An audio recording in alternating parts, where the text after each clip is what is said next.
হাতে থালা, চামচ আর বাটি, ক্ষুধার প্রতীকী অস্ত্র নিয়েই রাস্তায় নেমেছেন বরিশালের অপসোস্যালাইন ফার্মা লিমিটেডের চাকরিচ্যুত শ্রমিক, কর্মচারী ও তাদের পরিবারের সদস্যরা। চাকরি পুনর্বহালের দাবিতে চলমান আন্দোলনের অংশ হিসেবে শুক্রবার ৭ নভেম্বর প্রতিষ্ঠানের সামনে থেকে তারা নগরীতে ভুখা মিছিল বের করেন।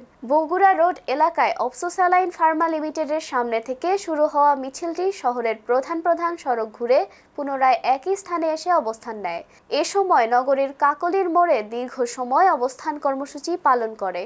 মিছিলকারীরা হাতে থালা, বাটি ও চামচ বাজিয়ে স্লোগান দিতে থাকেন, চাকরি চাই, বাঁচতে চাই, শ্রমিকের ন্যায্য অধিকার দিতে হবে।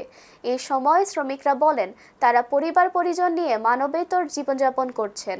অনেকের ঘরে ৩ বেলা খাবার জোটানোও কষ্টসাধ্য হয়ে পড়েছে।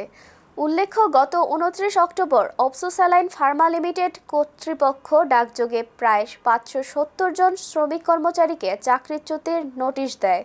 এর প্রতিবাদে শ্রমিকরা প্রথম থেকেই সড়ক অবরোধ, বিক্ষোভ ও মানববন্ধন সহ বিভিন্ন কর্মসূচি পালন করে আসছেন।